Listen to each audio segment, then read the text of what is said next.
મોટા સમાચાર મળી રહ્યા છે। અત્યારે ભારતીય જનતા પાર્ટી આગળ છે। ગુજરાતના પૂર્વ મુખ્યમંત્રી વિજય રૂપાણી અંબાજી પહોંચ્યા છે। જી હા, વિજય રૂપાણી અંબાજી દર્શન કરવા માટે પહોંચ્યા। અંબાજી મંદિરમાં વિજય રૂપાણીએ દર્શન કર્યા છે અને માતાજીના આશીર્વાદ લીધા છે। દિલ્હી વિધાનસભા ચૂંટણી પર પણ બોલ્યા છે વિજય રૂપાણી। નિવેદન આપ્યું છે વિજય રૂપાણીએ। કેજરીવાલના વાયદાઓ ખોટા સાબિત થયા। વિજય રૂપાણીએ કહ્યું છે કે કેજરીવાલે જે વાયદાઓ કર્યા હતા તે ખોટા સાબિત થયા છે અને માતાજીના દર્શન કરી વિજય રૂપાણીએ વિકાસની વાત કરી।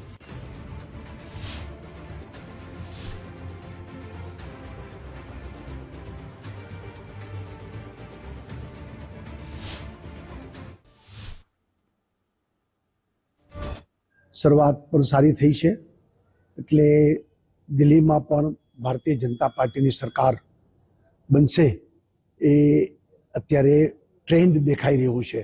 હજી થોડું વહેલું છે પણ ટ્રેન્ડ ક્લિયર દેખાઈ રહ્યો છે। એટલે જે દિલ્હીની રાજધાની અને ભારતની રાજધાની દિલ્હી અને દિલ્હીમાં લગભગ 27 વર્ષ પછી ભારતીય જનતા પાર્ટીનું શાસન બનશે અને દિલ્હીની પણ પ્રગતિ દેશની સાથોસાથ થશે જ એવી મને શ્રદ્ધા છે। કેજરીવાલ અને આમ આદમી પાર્ટી વિરુદ્ધ આ જનમત છે।